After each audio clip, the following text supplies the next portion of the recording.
บุคคลที่ฝึกฝนจิตกับบุคคลที่ไม่ได้ฝึกฝนจิตย่อมแตกต่างกันฉันใดจิตที่ฝึกฝนเป็นจิตที่ละเอียดจิตที่ไม่ได้ฝึกฝนเป็นจิตที่หยาบจิตที่ไม่ได้ฝึกฝนเป็นจิตที่ไม่รู้ไม่สามารถแยกแยะสิ่งที่เป็นอกุศลไม่สามารถแสวงหาสิ่งที่เป็นกุศลได้จิตที่ฝึกฝนก็จะเป็นจิตของผู้รู้จิตที่ไม่ได้ฝึกฝนเป็นจิตของผู้ไม่รู้จิตที่ไม่ได้ฝึกฝนตกอยู่ใต้อำนาจสิ่งที่เรารู้ที่ผ่านตาผ่านหูจมูกลิ้นกายใจของเราจิตที่ไม่ได้ฝึกฝนเป็นจิตที่มันหยาบเมื่อจิตมันหยาบจิตก็ตกอยู่ใต้อำนาจสิ่งที่เรารู้แล้วจิตนั้นก็ไปปรุงแต่งสิ่งที่เรารู้จิตที่ไม่ได้ฝึกฝนจิตมันสัมผัสกับสิ่งที่เป็นอกุศลตกอยู่ใต้อำนาจสิ่งที่เป็นอกุศลตลอดเวลาท่านทั้งหลายจิตที่ไม่ได้ฝึกเนี่ยก็เป็นจิตที่ไม่รู้ดีก็ไม่รู้ไม่ดีก็ไม่รู้คือไม่รู้เมื่อไม่รู้ก็ตกอยู่ใต้อำนาจสิ่งที่เราไม่รู้ตลอดกาลเวลาจิตที่ไม่ได้ฝึกฝนจิตนั้นสัมผัสกับสิ่งที่เป็นอกุศลตลอดเวลาตกอยู่ใต้อำนาจสิ่งที่เป็นอกุศลตลอดเวลาจิตก็เป็นจิตที่มืดไม่เห็นแสงสว่างเหมือนคนที่อยู่ในถ้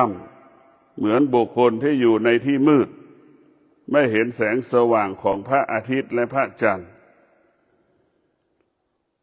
บุคคลที่ไม่ได้ฝึกฝนจิตก็ไม่สามารถแยกแยะสิ่งใดที่เป็นกุศลสิ่งใดที่เป็นอกุศลออกจากกันได้ไม่สามารถจะแยกแยะสิ่งที่เป็นธรรมสิ่งที่เป็นอธรรมออกจากกันได้มันก็ตกอยู่ใต้อำนาจสิ่งที่เป็นอกุศลตลอดเวลาสิ่งที่เป็นอกุศลก็เบียดเบียนจิตใจเราตลอดเวลาจิตที่ไม่ได้ฝึกฝนเป็นจิตที่หยาบก็เห็นสิ่งที่มันหยาบสิ่งที่เป็นกุศลมันละเอียดมันจะมองไม่เห็นจิตที่ไม่ได้ฝึกฝนก็เหมือนคนตาบอดจิตที่ฝึกฝนเหมือนคนตาดีจะเห็นสิ่งที่เป็นกุศลสิ่งที่เป็นอกุศลสามารถออกจากสิ่งที่เป็นอกุศลได้สามารถแยกแยะสิ่งที่เป็นอกุศลออกจากกายจากจิตได้สิ่งที่เป็นอกุศลครอบงำจิตใจของเราครอบงำจิตใจให้เราตกอยู่ใต้อำนาจสิ่งที่เป็นอกุศลตลอดเวลาอยู่ก็ไม่มีความสุขนอนก็ไม่มีความสุขอยู่ก็ไม่สนุกมันเกิดอาการมันสำแดงอาการอยู่ตลอดเวลาสิ่งที่เป็นอกุศลส่งผลให้เกิดคำว่าความทุกข์ทั้งสิ้นสิ่งที่เป็นอกุศลส่งผลให้จิตใจของเรานั้นทรมานลำบากสิ่งผู้ที่ไม่ได้ฝึกจิตที่ไม่ได้ฝึกจิตก็ตกอยู่ใต้อำนาจความโลภความโกรธความหลงจิตอยู่ตกอยู่ใต้อำนาจสิ่งที่เรารู้คือตกอยู่ใต้อำนาจความคิดของตนเองตกอยู่ใต้อำนาจความคิดของบุคคลอื่นๆสิ่งที่เป็นอกุศลก็เปรียบเสมือนกาวดักหนูจิตที่เป็นอกุศลก็เหมือนหนูติดกาวมันไม่อิสระ เพราะฉะนั้นพวกเราทั้งหลายสิ่งที่เป็นอกุศลนั่นเป็นสิ่งที่เบียดเบียนจิตใจของเราตลอดกาลเวลาสิ่งที่เป็นอกุศลก็เปรียบเสมือนของเน่าของเหม็นของร้อนสิ่งที่สกปรกมันทำให้จิตเราไม่สนุกไม่สงบไม่สุขสิ่งที่เป็นอกุศลนั่น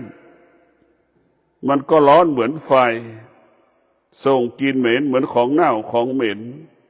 ตลอดเวลาในจิตใจเราอยู่ที่ใดก็ไม่สงบไม่สนุกไม่สุขเพราะฉะนั้นพวกเราทั้งหลายผู้ที่ไม่ได้ฝึกจิตเนี่ยเหมือนคนพิการไฟจะไหม้ก็ไม่สามารถจะลุกหนีได้น้ำจะท่วมก็ไม่สามารถจะวิ่งหนีได้คือมันลำบากไปหมดจิตที่ไม่ได้ฝึกฝนจิตก็วกไปวนมา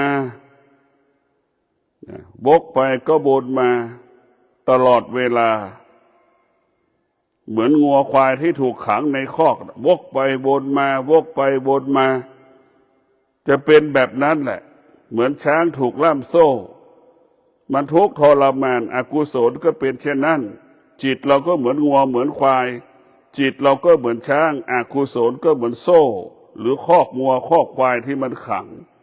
เราออกไม่ได้หรือคนติดคุก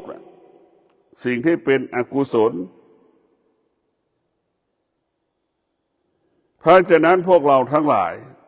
เราต้องฝึกจิตเมื่อจิตเป็นกุศลแล้วจิตนั้นจะสว่างจิตนั้นก็จะละเอียดก็จะเห็นสิ่งที่ดีงามเห็นสิ่งที่ไม่ดีงามเห็นสิ่งที่เป็นธรรมสิ่งที่เป็นอธรรมชัดเจนจิตที่ตกอยู่ใต้อำนาจอกุศลนั้นทุกข์ทรมานลำบากเหมือนงัวควายถูกขังในคอกเหมือนช้างถูกล่ามโซ่วกไปวนมาวกไปวนมาซ้ำซากเป็นวันเป็นเดือนเป็นปีส่งผลเกิดผลให้เราเกิดคำว่าทุกข์ทรมานลำบากตลอดเวลาเราจะสังเกตจิตเราเป็นเช่นนั้นออกไม่ได้เป็นปีเป็นเดือนหลายปีหลายเดือนก็ตกอยู่ใต้อำนาจถ้าเราไม่เผด็จการถ้าเราขาดสติก็จะตกเป็นอย่างสภาพนั้นตลอดเวลาจิตที่ไม่ได้ฝึกฝนก็ตกอยู่ใต้อำนาจความคิดของตนเองความคิดของบุคคลอื่นไปปรุงแต่งในความคิดของตนเองไปปรุงแต่งความคิดของบุคคลอื่นทั้งที่มันเป็นไปไม่ได้แต่มันก็ปรุงแต่งให้จิตกับจิตอารมณ์กับอารมณ์ให้เป็นอกุศลเป็นตัวเป็นตนมีตัวมีตนได้ไหมเหมือนเราดูหนังดูละครในทีวีนั่นแหละสมคิดเป็นอย่างนั้นปรุงแต่งเป็นอย่างนั้นมันจึงให้เราไม่เป็นสุขกินไม่เป็นสุขนอนไม่เป็นสุขจิตไม่สงบจิตทุกข์ทรมานลำบากเพราะเราไปปรุงแต่งสิ่งที่มันไปปรุงแต่งมันก็เป็นเกิดขึ้นแล้วมันก็ดับไปสิ่งที่เราปรุงแต่งก็เหมือนกระแสลมที่พัดของเน่าของเหม็นมาถูกจมูกเราเนี่ยมันก็หายไปคือมันไม่เที่ยงทั้งสิ้นจิตมันตกอยู่ใต้อำนาจจิตมันตกอยู่ใต้อำนาจอารมณ์มันก็หลงอยู่ที่ไหนก็ไม่สงบอยู่ที่ไหนก็ไม่ได้อยู่ไหนก็อยู่ได้ไม่นานจิตมันกระวนกระวายกระสับกระส่ายมันก็อยู่ใต้อำนาจอย่างนี้แหละมีเหตุมีผลเพราะฉะนั้นพวกเราทุกคนที่เราฝึกจิตของเรานั้นมันหยาบถ้าเราไม่ได้ฝึกจิตมันจะหยาบมันก็เหมือนหมาที่ไม่ได้ถูกฝึกเหมือนงัวเหมือนควายเนี่ยเขาจะฆ่าอยู่ตอนนี้ยังเดินเข้าหาเขาอยู่เป็นเช่นนั้นแหละเพราะฉะนั้นพวกเราทั้งหลายจิตที่มันฝึกก็จะเป็นจิตของผู้รู้ก็จะอยู่เหนือสิ่งที่เรารู้ก็ละสิ่งที่เรารู้ไม่ยึดติดสิ่งที่เรารู้ไม่มีเหตุผลในสิ่งที่เรารู้ไม่สงสัยในสิ่งที่เรารู้สิ่งที่เรารู้มันไม่เที่ยง มันก็จะจบตรงที่คำว่ามันไม่เที่ยงทุกอย่างที่ผ่านตาหูจมูกลิ้นกายใจมันจะบอกได้คำเดียวว่าไม่เที่ยงอะไรที่ผ่านตาหูจมูกลิ้นกายใจมันจะให้ผ่านเฉยๆจะไม่ยึดติดจะไม่สงสัยจะไม่มีเหตุจะไม่มีผลใดๆทั้งสิ้นทุกวันในจิตเราไม่ได้ฝึกสิ่งที่มันผ่านตาหูจมูกลิ้นกายใจเราไปสงสัยไปหมดไปมีเหตุผลกับมันไปหมดไปปรุงแต่งมันไปหมดเพราะฉะนั้นพวกเราจิตที่มันฝึกกับจิตที่ไม่ได้ฝึกดังที่บอกแล้วมันลำบากจิตที่ไม่ได้ฝึกนี่ลำบากจิตที่ไม่ได้ฝึกก็เปรียบเสมือนน้ำมันนั่นแหละมันก็จะมียางมันไม่ละเอียดเปื้อนก็คัดออกยากสิ่งที่เป็นกุศลก็เปรียบเสมือนน้ำมันสะอาดมันหกมันล้มแล้วก็เช็ดทำความสะอาดได้ง่ายตกกระข้ามน้ำมันหกลงที่ไหนตกลงที่ไหนแล้วมันยากที่จะเช็ดถูมันแตกต่างกันเพราะฉะนั้นพวกเราทั้งหลายที่เราฝึกฝนจิตเมื่อจิตเรามันหลงเนี่ยมันก็เป็นสิ่งที่น่ากลัวเมื่อจิตหลงจิตก็ไปยึดติดเมื่อยึดติดจิตก็ไม่สับจิตก็หยุดตกอยู่ในที่มืดหลงก็อยู่ในที่มืดจิตไปยึดติดก็อยู่ในที่มืดเราจึงออกไม่ได้จากพ่อจากแม่จากพี่จากน้องจากบุคคลที่เรารักจากบุคคลที่เราเคารพศรัทธาก็เพราะว่าเราหลงเนี่ยมันยึดติดมันอยู่ที่มืดเราไม่เอาความเป็นจริงเราต้องอยู่กับความเป็นจริงเราต้องอยู่กับความเป็นจริงไม่มีใครรักเราไม่มีใครรักเราเท่ากับตัวเรารักกับตัวเราไม่มีใครที่จะหลงเราเท่ากับตัวเราหลงเราหลงในรูปตนเองหลงในวัยตัวเองหลงในความคิดของตนเองแล้วก็รอความคิดเองไปหลงจะให้คนอื่นมาหลงในตัวเราอีกกิเลสมันก็หลอกกิเลสที่มีตัวตนก็คือร่างกายของเรานี่แหละกิเลสที่มีตัวตนก็คือจิตใจของเรานี่แหละมันไปปรุงแต่งเหมือนเหยื่อล่อปลานั่นแหละตกปลาเหยื่อปลอมเนี่ยมันเป็นเช่นนั้นกิเลสก็เป็นเช่นนั้นน่ะกิเลสกับกิเลสก็เหมือนปลาน่ะกิเลสก็เหมือนปลอมน่ะเหยื่อปลอมที่ตกปลานั่นแหละเพราะฉะนั้นพวกเราต้องพิจารณาว่าสิ่งที่เรารู้ทางตาหูจมูกลิ้นกายใจเราจะไม่มีเหตุผลไม่สงสัยมันเราจะให้มันเป็นแค่ทางผ่านเฉยๆเหมือนเราเฝ้าประตูเหมือนขึ้นรถเหมือนคนถือกระเป๋ารถเมล์นั่นแหละเก็บสตางค์ป้ายรถเมล์ขึ้นรถเมล์ก็ให้ไม่ต้องไปถามมันไม่ต้องไปสงสัยมันขึ้นก็เก็บมันลงก็ให้มันลงแค่นั้นแหละเราไม่ต้องไปถามว่าไปที่ไหนไปกับใครไปทำอะไรให้เราทำเช่นนั้นจิตเราทำตัวเหมือนคนถือกระเป๋ารถเมล์เหมือนคนซื้อตั๋วเครื่องบินนั่นแหละเราหน้าที่ขายก็ขายมันจะไปที่ไหนก็เรื่องของมันมันจะไปกับใครไหนก็เรื่องของมันให้มันผ่านไปเฉยๆมันมาก็ให้มันรู้มันอยู่ก็ให้มันรู้แค่นี้ก็พอแล้วจิตที่มันฝึกฝนเนี่ยจิตนั้นก็แยกแยะสิ่งที่เป็นอกุศลออกจากกุศลได้แยกแยะสิ่งที่เป็นอธรรมออกจากธรรมได้จิตที่ฝึกฝนเป็นจิตของผู้รู้ก็จะเอาเลือกแต่ธรรมเลือกสิ่งที่เป็นกุศลทั้งปวงทั้งสิ้นจิตที่ฝึกฝนสัมผัสกับสิ่งที่เป็นอกุศลก็สามารถแยกแยะสิ่งที่เป็นอกุศลออกจากกุศลได้รู้ว่าสิ่งนี้ไม่ดีก็สามารถแยกออกได้หยุดมันได้ยับยั้งมันได้แต่ทุกวันนี้คนที่ไม่ได้ฝึกจิตมันแยกไม่ออกอยู่กับสิ่งที่เป็นอธรรมอยู่กับสิ่งที่เป็นอกุศลนอนก็เป็นเช่นนั้นกินก็เป็นเช่นนั้นอยู่ก็เป็นเช่นนั้นเพราะมันแยกไม่ออกพอแยกไม่ออกมันก็เหมือนคนติดคุกเหมือนวัวควายขังคุกขังคอกเหมือนช้างถูกล่ามโซ่มันก็ไม่อิสระลำบากกายลำบากใจนี่แหละเพราะฉะนั้นการฝึกจิตของเรา ก็เพื่อให้จิตออกจากสิ่งที่เป็นอธรรมจิตออกเป็นสิ่งที่อกุศลจิตนั้นสามารถแยกแยะสิ่งที่เป็นธรรมสิ่งที่เป็นอธรรมสิ่งที่เป็นความอยากออกจากสิ่งที่เป็นกุศลทั้งสิ้น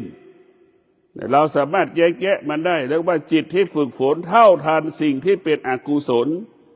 สิ่งที่เป็นอกุศลไม่สามารถมาหลอกล่อจิตที่เป็นกุศลได้เพราะจิตที่เป็นกุศลมันเป็นละเอียดมันก็จะเห็นหมดจิตที่เป็นกุศลก็เหมือนคนตาดีนั่นแหละจิตที่เป็นอกุศลเหมือนคนตาบอดมันไม่สามารถเห็นสิ่งที่ละเอียดได้อกุศลมันก็จะเห็นสิ่งที่เป็นหยาบหยาบของหยาบหยาบเท่านั้นเรียกว่ากุศลเป็นปัญญาอกุศลเป็นที่มืดเหมือนคนที่ขาดปัญญาพวกเราต้องพิจารณาว่าสิ่งที่เป็นกุศลเปรียบเสมือนปัญญาเป็นแสงสว่างเหมือนพระอาทิตย์กลางวันพระจันทร์กลางคืนที่มีแสงสว่าง15 ค่ำมันจะให้เราเห็นหมดเลยเห็นความจริงเห็นความจริงเพราะฉะนั้นสิ่งที่เป็นกุศลเนี่ยจิตที่มันเป็นกุศลเป็นจิตอิสระเหมือนนกบินกลางอากาศไปได้ในทิศทั้งสี่จิตมันเป็นอิสระเหมือนงัวควายที่อยู่ในป่าปราศจากคนขังที่ขังปราศจากช้างถูกล่ามโซ่ปราศจากโซ่นั่นแหละมันอิสระจิตที่ฝึกฝนเป็นจิตอิสระในตัวรู้ไม่ตกอยู่ใต้อำนาจสิ่งที่เป็นอกุศลทั้งสิ้นมันจิตที่เป็นอิสระด้วยธรรมเนี่ยอยู่ไหนก็ปลอดภัยอยู่ไหนก็สบายอยู่ไหนก็เรียกว่าสบายกายสบายใจจิตที่ฝึกฝนมันก็ส่งผลเกิดผลให้กายวาจาใจเราสงบจิตที่เราฝึกฝนส่งผลให้กายวาจาใจเราสงบตลอดกาลเวลาจิตที่ฝึกฝนอยู่เหนืออารมณ์ของตนเองอยู่เหนืออารมณ์ของบุคคลอื่นอยู่เหนือความคิดของตนเองอยู่เหนือความคิดของบุคคลอื่นจิตที่ฝึกฝนเท่าทานอารมณ์ตนเองเท่าทานอารมณ์บุคคลอื่นที่มันผ่านทางตาหูจมูกลิ้นกายใจของเราจิตที่เป็นกุศลมันเท่าทันเพราะฉะนั้นสิ่งที่เป็นกุศลมันจะเท่าทานสิ่งที่เป็นอกุศลจิตที่มันเป็นกุศลเป็นจิตที่ไม่ประมาทเป็นจิตที่งอกงามด้วยปัญญาเรียกว่าจิตที่งอกงามด้วยปัญญาจิตที่งอกงามด้วยปัญญาจิตนั้นก็จะงอกงามด้วยธรรมเพราะฉะนั้นพวกเราต้องมีสติฝึกฝนจิตฝึกฝนจิตให้จิตอยู่เหนือความอยากให้จิตอยู่เหนือความโลภความโกรธความหลงที่มันทางตาหูจมูกลิ้นกายใจของเราเพราะฉะนั้นพวกเราต้องมีสติการฝึกฝนจิตต้องอาศัยสติสัจจะวิริยะขันติการฝึกจิตจึงสำเร็จได้ด้วยสติสัจจะวิริยะขันติการฝึกกายของเราจะสำเร็จได้ก็ต้องอาศัยสติสัจจะวิริยะขันติเป็นหลักของมันดังพระพุทธเจ้าทุกๆพระองค์ได้เป็นพระพุทธเจ้าก็เพราะสติสัจจะวิริยะขันติพระอรหันต์ทุกรูปที่บำเพ็ญเพียรได้สำเร็จเป็นพระอรหันต์ก็เพราะสติสัจจะวิริยะขันติพ่อแม่ประสบความสำเร็จในการเลี้ยงลูกอบรมสั่งสอนลูกก็เพราะพ่อแม่มีสติสัจจะวิริยะขันติลูกทุกคนเลี้ยงพ่อเลี้ยงแม่ประสบความสำเร็จได้ก็เพราะสติสัจจะวิริยะขันติมันยิ่งใหญ่ทำให้เราเกิดคำว่าสำเร็จเพราะฉะนั้นพวกเราทั้งหลายสติสัจจะวิริยะขันติเป็นหลักการฝึกฝนจิตเป็นหลักการฝึกฝนกายจิตของเราเปรียบเสมือนน้ำกายของเราเปรียบเสมือนน้ำมันคนละส่วนกันเราไม่สามารถเอาน้ำกับน้ำมันมาผสมกันได้จิตก็เป็นเช่นนั้นกายเราก็เป็นเช่นนั้นเพียงแต่อาศัยกันได้เหมือนน้ำกับน้ำมันก็อยู่ร่วมกันอยู่ถ้าเราไม่กัดไม่กองไม่แยกไม่แยะเราก็ได้น้ำมันที่ไม่บริสุทธิ์เราก็ได้น้ำที่ไม่บริสุทธิ์หากเราไม่ได้ฝึกก็เป็นเราก็จะไม่ได้จิตที่ไม่บริสุทธิ์เหมือนดำน้ำมันจะขุ่นน้ำที่มันจะขุ่นมีแต่เชื้อโรค มีแต่สิ่งสกปรกเพราะฉะนั้นการฝึกจิตของเราให้จิตเราสะอาดเหมือนน้ำที่เราดื่ม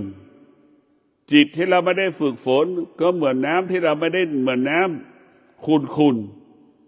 มันจะขุ่นแบบนั้นแหละเพราะฉะนั้นพวกเราจะเห็นได้ว่าน้ำที่เราอาบกับน้ำที่เราดื่มย่อมแตกต่างกันคนที่ฝึกจิตกับไม่ได้ฝึกจิตก็ย่อมแตกต่างกันสิ่งที่เป็นกุศลอกุศลก็ย่อมแตกต่างกันเพราะฉะนั้นพวกเราต้องพิจารณาอยู่ตลอดเวลาจิตที่ฝึกฝนเป็นจิตของผู้รู้จิตของผู้รู้นั้นก็จะรู้แล้วก็อยู่เหนือสิ่งที่เรารู้ทั้งหมดทั้งสิ้นจะไม่มีเหตุผลจะไม่สงสัยในสิ่งที่เรารู้ไม่มีเหตุผลไม่สงสัยกับสิ่งที่เรารู้เพราะสิ่งที่เรารู้จิตมันรู้ว่ามันไม่เที่ยงเนี่ยจิตมันรู้คำว่าไม่เที่ยงเนี่ยจิตก็จะอยู่เหนือสิ่งที่มันไม่เที่ยงผ่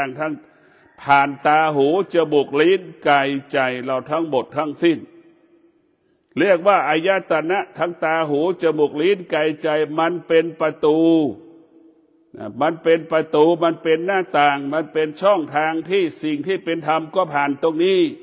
สิ่งที่เป็นอธรรมมันก็ผ่านตรงนี้มันเป็นช่องทางหนทางถ้าเรามีสติเราก็จะต่อสู้กับสิ่งที่เป็นอกุศลได้สิ่งที่เป็นอกุศลเกิดมามันก็เป็นเจ้าของแล้วสิ่งที่เป็นอกุศลมันเป็นเจ้าของตาหูจมูกลิ้นกายใจเพราะเราเกิดมาจากสิ่งที่เป็นอกุศลคือเราเกิดมาจากอวิชชาความไม่รู้อวิชชาคือความไม่รู้อวิชชานะมันก็เลยไปยึดตาอวิชชามันก็เลยไปยึดหูอวิชชามันก็เลยไปยึดจมูกอวิชชามันก็เลยไปยึดลิ้นอวิชชามันก็เลยไปยึดกายยึดจิตหมดเลยมันไปยึดทั้งหมดทั้งสิ้นเพราะฉะนั้นเมื่ออวิชชาไปยึดมันก็เป็นผู้ไม่รู้มันจะไม่รู้เรื่องความดีมันจะรู้เรื่องแต่ความไม่ดีอย่างเดียวเท่านั้นการที่เราจะผ่านประตูก็คือตาประตูก็คือหูอวิชชามันยึดเราจะต้องหลอกล่อมันเราจะต้องมีคุณสมบัติสติสัจจะวิริยะขันติเราถึงจะผ่านประตูนั้นได้ประตูที่หนึ่งเราก็ต้องผ่านตาไปก่อนไปเจรจากับมันไปคุยกับมันให้มันผ่านไปพอผ่านเสร็จเราก็ต้องมีสติสัจจะวิริยะขันติไปผ่านประตูที่สองอีกที่หูเราจะไปเจรจากับอวิชชาที่มันเฝ้าประตูหูเราอีกที่ต้องไปเจรจามันต่อถ้าเรามีสติสัจจะวิริยะขันติมันเป็นกำลังเหมือนเสืออวิชชามันก็แค่งัวมันกำลังมันน้อยเมื่อเรามีสติสัจจะวิริยะขันติเราก็ไปสามารถเจรจาประตูที่สองได้ก็คือหูมันก็ให้เราผ่านอีกเนี่ยมันผ่านง่ายถ้าเรามีสติสัจจะวิริยะขันติมันเป็นกำลังไปประตูที่สามอีกก็คือจมูกแล้วก็ไปเจรจามันต่ออีกให้ผ่านให้มันง่ายให้มันสะดวกจิตที่มันฝึกฝนจิตที่มันเป็นวิชามันจะง่ายมันจะสะดวกไปเจรจาประตูที่สามอีกจมูกไปเจรจาต่อเมื่อเจรจาเสร็จประตูมันก็ให้เราผ่านอีกประตูที่สามเห็นไหมแล้วจะไปผ่านเรื่อยๆให้มันง่ายมันผ่านประตูที่สามก็เดินไปประตูที่สี่อีกมันผ่านประตูทั้งสี่ประตูแล้วเห็นไหมไปเจรจาประตูที่สี่ประตูที่ห้าอีกให้เราเห็นแล้วก็ให้มันเราผ่านหมดนี่สติสัจจะวิริยะขันติจนสุดท้ายเราก็ไปเจรจากับจิตจิตอยู่เหนือจิตจิตรู้จิตจิตอยู่เหนือจิตเนี่ยเราก็เจรจามันได้เมื่อเจรจาแล้วก็ผ่านหกประตูนี่เราก็เข้าสู่แดนแห่งธรรมได้รู้ธรรมได้บรรลุธรรมได้เพราะหกประตูนี่แหละไอ้ที่เราผ่านประตูที่หนึ่งก็ผ่านไม่ได้นั่นแหละก็อยู่ในโลกียะสมบัตินี่แหละอยู่ในอำนาจความสุขความทุกข์ตกอยู่ใต้อำนาจความพอใจไม่พอใจเป็นแบบนี้ตลอดเวลาจนเราตายเรียกว่าพื้นที่ที่เราอยู่เป็นพื้นที่ของโลกียะเรียกว่าเป็นพื้นที่ที่มันเปลี่ยนแปลงแ แต่มนุษย์ที่ไม่ได้ฝึกจิตไม่เข้าใจเรื่องการเปลี่ยนแปลงไม่เท่าทานสิ่งที่มันเปลี่ยนแปลงมีเหตุผลกับการเปลี่ยนแปลงนี่มนุษย์ไม่ได้ฝึกจิตตรงกันข้ามมนุษย์ที่ฝึกจิตไม่มีเหตุผลกับการเปลี่ยนแปลงไม่สงสัยสิ่งที่มันเปลี่ยนแปลงเช่นความหนาวเย็นกำลังปรากฏเราก็รู้ว่ามันความหนาวเย็นปรากฏเราก็รู้ว่าความหนาวเย็นมันเกิดขึ้นไม่เกิน3 ชั่วโมงเราจะต้องมีสติสัจจะวิริยะขันติอยู่กับความหนาวเย็นจิตที่ฝึกฝนอยู่เหนือความรู้สึกที่เรารู้สึกจิตที่ฝึกฝนย่อมอยู่เหนือการสิ่งที่มันเปลี่ยนแปลงสิ่งที่เปลี่ยนแปลงไม่สามารถทำให้จิตที่ฝึกฝนสะเทือนและหวั่นไหวได้จิตที่ฝึกฝนย่อมอยู่เหนือสิ่งที่เรารู้ว่ามันเย็นขนาดนี้เพราะฉะนั้นพวกเราทั้งหลายการมีสติเราจะต้องฝึกจิตให้มีสติสัจจะวิริยะขันติสติสัจจะวิริยะขันติ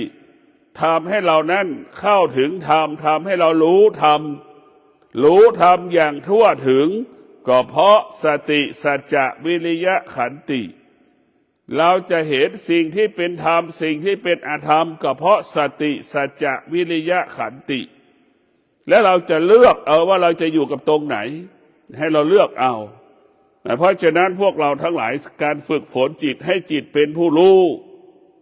การฝึกฝนจิตให้จิตละเอียดการฝึกฝนจิตมันจะรู้เลยตาเห็นรูปมันก็รู้หูมันสัมผัสกับเสียงก็รู้จมูกมันสัมผัสกับกลิ่นมันก็รู้กายมันสัมผัสกับความหนาวเย็นของแข็งของร้อนมันก็รู้จิตมันก็รู้มันจะรู้หมดมันจะเกิดคำว่ารู้อยู่เหนือรู้มันจะเกิดคำว่ารู้แล้วก็ละมันจะเกิดคำว่ารู้ไม่ตามรู้มันจะเกิดคำว่ารู้ไม่ยึดติดสิ่งที่รู้มันจะรู้จะไม่สงสัยในสิ่งที่รู้มันจะอยู่เหนือสิ่งเหล่านี้ทั้งหมดทั้งสิ้นเพราะเราต้องมีสติฝึกฝนจิตเราผู้ที่ไม่ได้ฝึกฝนจิตก็เป็นผู้ที่ขาดสติเป็นผู้ที่ขาดสัจจะขาดวิริยะขาดความอดทนเราขาดเมื่อเราขาดความอดทนเราก็จะเป็นคนที่วกไปวนมาตกอยู่ใต้อำนาจสร้างสรรค์ก็ไม่ได้จะพัฒนาก็ไม่ได้สุขก็ไม่เอาทุกข์ก็ไม่เอามันก็ตกอยู่ใต้สุขกับทุกข์นั่นแหละเพราะฉะนั้นพวกเราจิตที่ไม่ได้ฝึกเป็นสิ่งที่น่ากลัวที่สุดส่วนมากจิตที่เราฝึกจิตเราเหมือนเด็ก6 ขวบ10 ขวบจิตที่มันฝึกจริงรู้จริงเข้าถึงความจริงเหมือนดั่งจิตพ่อแม่ของเราอยู่เหนืออารมณ์ของตนเองอยู่เหนืออารมณ์ของลูกสำแดงอาการไม่พอใจแม่ก็มีสติรู้แม่ก็อยู่เหนืออารมณ์ของลูกที่แสดงอาการไม่พอใจแม่ก็มีสติรู้ว่าไม่พอใจลูกแม่ก็อยู่เหนือมีสติรู้อยู่เหนืออารมณ์ของตนเองนั่นคือการฝึกจิตอยู่เหนืออารมณ์ของตนเองอยู่เหนืออารมณ์ของบุคคลอื่นนี่ให้เรารู้เท่าทันสิ่งที่เรารู้เพราะฉะนั้นสิ่งที่เรารู้เนี่ยมันเป็นสิ่งที่ประเสริฐที่สุดคือรู้ด้วยปัญญารู้ด้วยปัญญานี่เหมือนเรานั่งเครื่องบินสูง11 กิโลมองมาข้างล่างยังเห็นหมดเลย40-50 กิโลแล้วเห็นภูเขาแต่ไกลเห็นพระธาตุโดยสุเทพแต่ไกลน่ะจิตที่ฝึกฝนน่ะมันจะรู้มันจะเห็นสิ่งที่เรารู้ชัดเจนสิ่งที่จิตที่ไม่ได้ฝึกฝนมันจะรู้มันจะเห็นสิ่งที่เรารู้เราเห็นไม่ชัดเจนก็อยากฝากให้พวกเราได้พิจารณาแยกแยะแต่ว่าการฝึกจิตกับการไม่ได้ฝึกจิตมันย่อมแตกต่างกันเรามาภาวนาได้ประมาณ10 วัน15 วันเราก็รู้แล้วว่าจิตที่มันฝึกกับจิตไม่ได้ฝึกมันย่อมแตกต่างกันหลังผ่านไปแล้ว15 วันเป็นเช่นไรเราก็รู้1 เดือนเป็นอย่างไรเราก็รู้เราสัมผัสรู้ได้ว่าความสงบมันเป็นบ่อเกิดแห่งความสุขมันเป็นบ่อเกิดแห่งความสุขเป็นเหตุให้เกิดความสุขแต่ความสุขของบุคคลที่ไม่ได้ฝึกจิตเป็นความสุขที่ไปอาศัยวัตถุสิ่งของบุคคลสถานที่ต่างๆเอาวัตถุสิ่งของสถานที่บุคคลมาเป็นความสุขจิตที่ไม่ได้ฝึก มันเป็นจิตที่ไม่ฝึกมันจะเป็นเช่นนั้นกับจิตที่มันฝึกมันจะเอาความสงบเราภาวนาแล้วไปถือเขาว่าความสงบไอ้ความสงบมันเป็นบ่อเกิดที่เราพูดว่าความสุขของความสงบไม่ต้องมีพ่อไม่ต้องมีแม่ไม่ต้องมีสามีภรรยาและลูกเหมือนสุขกลางอากาศเหมือนดังกินเกสรดอกไม้ที่จากต้นมาทรงกลิ่นมันกระทบจมูกเราเนี่ยเราสุขแบบนั้นแหละเราไม่ได้ครอบครองมันเนี่ยสุขแบบนั้นสุขของสมาธิเราไม่ได้สามารถครอบครองมันได้สิ่งที่เราครอบครองก็มันไม่เที่ยงจีวรที่เราใส่เสื้อที่เราใส่มันก็ไม่เที่ยงมันชำรุดเห็นไหมมนุษย์ทั้งหลายก็ครอบครองสิ่งที่มันควบคุมไม่ได้มันโง่ที่สุดมนุษย์ครอบครองสิ่งที่ควบคุมไม่ได้ครอบครองสิ่งที่ทนไม่ได้ครอบครองสิ่งที่ทนได้ยากเห็นไหมมันไม่มีนะความคิดมันก็เปลี่ยนแปลงวันต่อวันเขาคุยกับเราวันนี้ก็อีกอย่างหนึ่งเขาไปเจออีกคนเขาก็คุยอีกอย่างเห็นไหมมันเปลี่ยนแปลงได้ตลอดเวลาเพราะมันเรียกว่ามันครอบครองไม่ได้ควบคุมไม่ได้มนุษย์ทั้งหลายครอบครองสิ่งที่ควบคุมไม่ได้มันจึงเกิดความทุกข์จิตที่ไม่ได้ฝึกเป็นสิ่งที่ไม่ครอบครองฝึกที่ครอบครองสิ่งที่ควบคุมไม่ได้ทั้งหมดชาวโลกทั้งหลายจึงเกิดอยู่ใต้คำว่าความทุกข์ชาวโลกทั้งหลายตกอยู่ใต้อำนาจความโลภความโกรธความหลงเนี่ยเหมือนคนตาบอดเหมือนคนพิการเรามีสามีก็ครอบครองไม่ได้เรามีลูกก็ครอบครองไม่ได้พ่อแม่สามีภรรยาลูกเนี่ยมันก็เป็นสิ่งที่เราควบคุมไม่ได้ครอบครองไม่ได้มันเป็นสิ่งสมมุติไม่ใช่ความจริงเป็นชีก็ดีเป็นพระก็สมมติว่าเป็นชีเป็นพระถ้าเราไม่มีศีลห้าก็เราไม่สามารถเป็นชีที่ดีได้เป็นพระที่ดีได้คฤหัสถ์ก็เช่นเดียวกันไม่สามารถเป็นพ่อเป็นแม่ที่ดีได้ไม่สามารถเป็นลูกที่ดีของพ่อของแม่ได้เห็นไหมตรงนี้แหละมันทำให้เราเป็นพระยังไม่ได้แตกต่างมันจะแตกต่างที่เรามีธรรมะกับไม่มีธรรมะแตกต่างที่เรามีศีลกับไม่มีศีลนี่สำคัญที่สุดสิ่งเป็นพระก็เป็นสิ่งสมมุติชีก็เป็นสิ่งสมมุติพ่อแม่ก็เป็นสิ่งสมมุติลูกก็เป็นสิ่งสมมุติสิ่งที่อยู่เหนือสมมุติก็คือธรรมะสิ่งที่เราควรครอบครองก็คือธรรมะถ้าเราสามารถครอบครองศีลทั้ง5ข้อได้เนี่ยเราก็อยู่เหนือสิ่งสมมุติสามีจะอยู่ก็ไม่มีความหมายลูกจะอยู่ก็ไม่มีความหมายเพราะเราเข้าใจว่าพ่อแม่สามีภรรยาลูกไม่สามารถอยู่ร่วมกันได้ถึงอยู่ได้แค่บางเวลาเนี่ยมันเข้าใจแบบนี้เมื่อมันเข้าใจแบบนี้แล้วมันก็อยู่สุขสบายเพราะเราไม่ยึดติดเพราะเราเข้าใจเมื่อใจเข้าใจใจนั้นจะไม่เปลี่ยนแปลงถึงแม้โลกจักรวาลดวงดาวเปลี่ยนแปลงเพราะใจเข้าใจใจมั่นคงต่อการเปลี่ยนแปลงใจเราจึงอยู่เหนือการเปลี่ยนแปลงเพราะฉะนั้นพวกเราทั้งหลายการมีสติในการดำเนินชีวิตแต่ละวันแต่ละเวลานั้นมันมีสิ่งสำคัญชีวิตเราไม่ควรประมาทกับสิ่งเล็กๆน้อยๆสิ่งที่เล็กๆน้อยๆนี่เราไม่ควรประมาทมันค่อยๆสะสมเหมือนหินปูนเกาะฟันเรานั่นแหละเหมือนขี้ฟันที่มันเกาะฟันนั่นแหละเราต้องทำความสะอาดทุกวันขนาดเราแปรงฟันทุกวันหินปูนมันยังเกาะก็ได้ขนาดเราภาวนาทุกวันกิเลสมันยังอยู่กับเราอยู่นึกดูกันถ้าเราไม่ภาวนาไม่เดินจงกรมไม่สวดมนต์ไม่ไหว้พระไม่เจริญสตินะกิเลสมันจะขนาดไหนนึกดูกิเลสก็เหมือนเราไม่ได้อาบน้ำ3 วัน 7 วันนั่นแหละมันจะหนาแบบนั้นแหละมันค่อยเกาะสะสมเห็นไหมก็ขอให้พวกเรามีสติในการดำเนินชีวิตมีสติในการประกอบอาชีพมีสติในการปฏิบัติธรรมมีสติทุกขนาดลมหายใจความคิดก็ปกติคำพูดก็ปกติการกระทำก็ปกติหมายถึงสำเร็จพูดสำเร็จคิดสำเร็จกระทำการใดสำเร็จอยู่ที่ใดก็สงบสุขอยู่ที่ใดก็สงบสุขอยู่ที่ใดก็อยู่ได้อย่างเป็นปกติขอเจริญพร